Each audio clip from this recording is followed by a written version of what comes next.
నమస్తే, నేను మీ నాగచంద్రుడు, సీనియర్ న్యాయవాది సనపల్లి. పోలీస్ కేసు కోర్టు ఉన్న కానిస్టేబుల్ని కొట్టినట్టు మా 14 మందిపై కేసు పెట్టారు. సాక్షులంతా పోలీసులే. ఈ కేసు నుంచి ఎలా బయటపడాలి? ఇలాంటి కేసులో సాధారణంగా ఐపీసీ 332, 353, 186 వర్తిస్తాయి. స్వతంత్ర సాక్ష్యాలు లేకపోవడం, మెడికల్ రికార్డులో గాయాలు లేమి,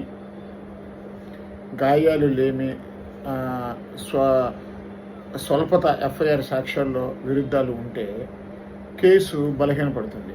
trial, cross examination, CCTV, station diary కావాలి. బలహీనమైతే డిశ్చార్జ్, సెక్షన్ 227 లేదా 239 సిఆర్పిసి, లేదా ప్రాథమిక సాక్ష్యం లేకపోతే క్వాష్, సెక్షన్ 482 సిఆర్పిసి ప్రయత్నించవచ్చు. ప్రభుత్వము అనుమతితో సెటిల్మెంట్ అవకాశం చూడాలి.